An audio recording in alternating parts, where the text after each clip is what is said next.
as a storage, and usually storage ni is in the seeds.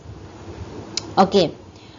The properties of alpha glucose and beta glucose affect their digestibility. Alpha glucose polymers don't form fibrils and thus are not as strong as cellulose from beta glucose. Okay, so this is a statement. Dia bagi tahu kat kita why beta glucose is more strong. Okay, sebab dia tak ada fibrils, jaringan fibril. Kalau daripada waktu kita SPM dulu kan, time saya SPM lah, dekat waktu sains tu, jaringan fibril ni. So jaringan fibril ni, fibril net ni, dia sebenarnya yang it helps to contribute to the strength of anything. Okay, so in this case apparently alpha glucose dia tak produce fibrils, beta glucose dia produce fibrils. So bila beta glucose produce fibrils, dia akan lagi strong. Even more important, almost all organisms have alpha amylase, a digestive enzyme that breaks down alpha glucose bonds. So starches can be digested easily. Okay, alright. Jadi untuk break down alpha glucose, kita memerlukan enzim alpha amylase. Okay, dan semua organism, tak kisahlah plant ke, tak kisahlah apa, human ke, animal ke, okay, kita ada. Alright, so that's why kita boleh makan benda-benda yang starch. Okay, benda-benda yang carbohydrates. Kita ada enzim tu yang akan boleh digestkan. Alright. Very few organisms have cellulases. So cellulases ni adalah enzim yang untuk digest cellulose. Okay, so tak semua. Ini yang ada cumanya fungi, bacteria, earthworms and a few insects that can digest the cellulase. Okay, so that is the first metabolite. That's the carbohydrate. Now the second metabolite is the protein. Okay, so protein I think kita semua pun dah tahu is the building blocks of all cells, human cell, animal cells and even plant cells. So protein ni, it consists of one or more polypeptides made up of amino acid. Okay, so kita tengok structure. So dia ada 4 structures.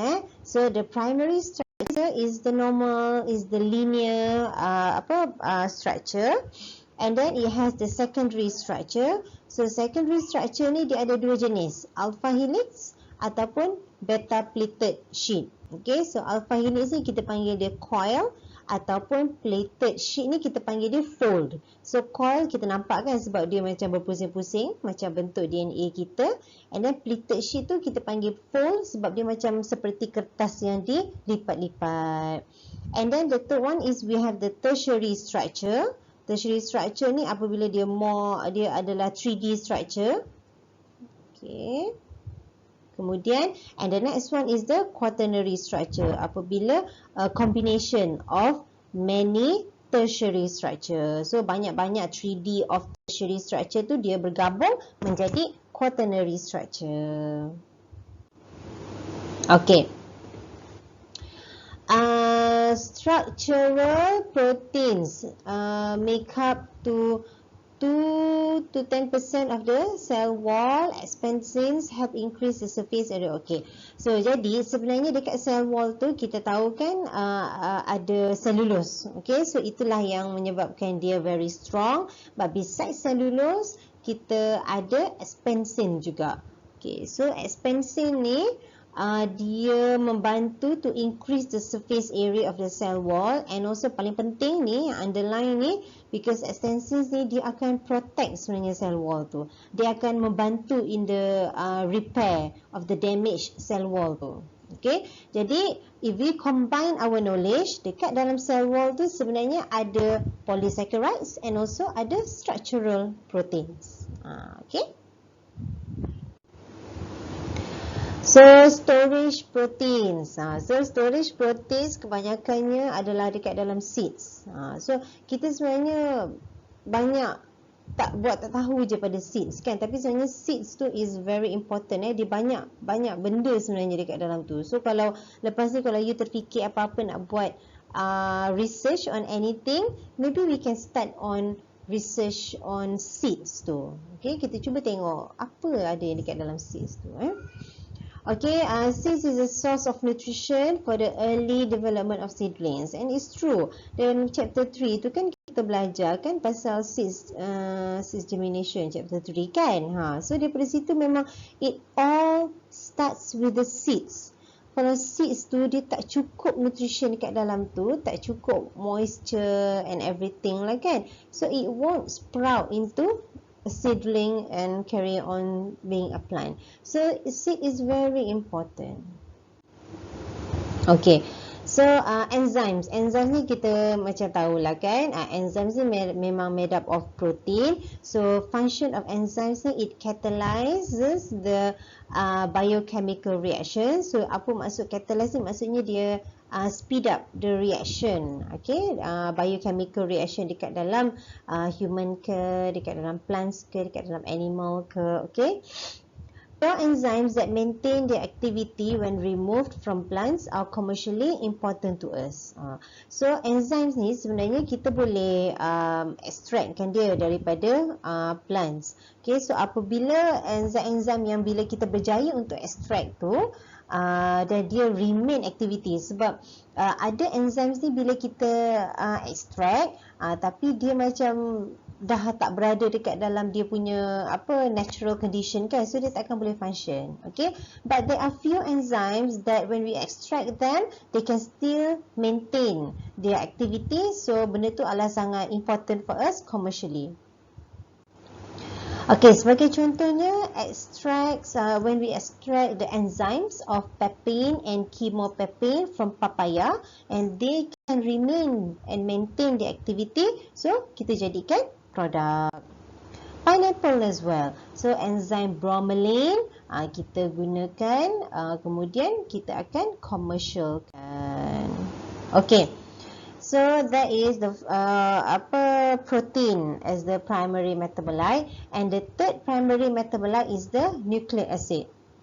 Okay, so I think yang ni pun tak payah nak cakap banyak-banyak. Nucleic acid dialah is the building block for the DNA, for the RNA. And when we talk about nucleic acid, kita ada 4 bases, A, T, C, G. So it's adenine, thymine, guanine, salah eja ni, guanine and cytosine. Okay, A, T, C, G. And the last one of the primary metabolite is the lipids. Okay, so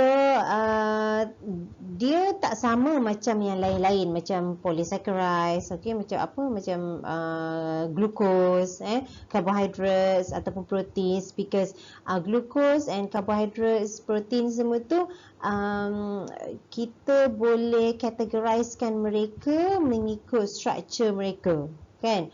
Okay, tetapi lipid ni dia not defined by specific repeating monomer units, but they are defined by their water repelling properties. Dia repel water. How good dia punya repel, dia punya polarity dia. Okay, so that's why kita tahu lipids, fats, oils.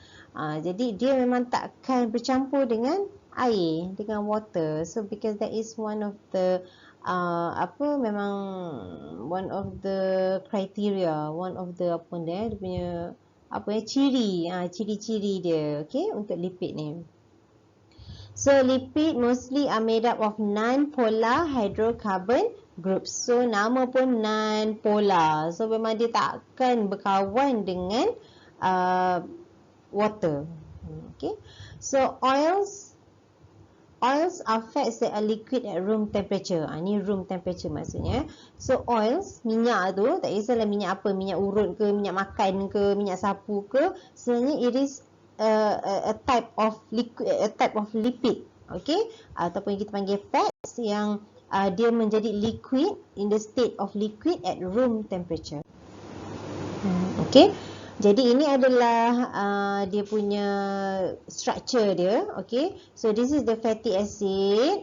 Okey, jadi fatty acid ni dia punya beza dia antara fatty acid, palmitic acid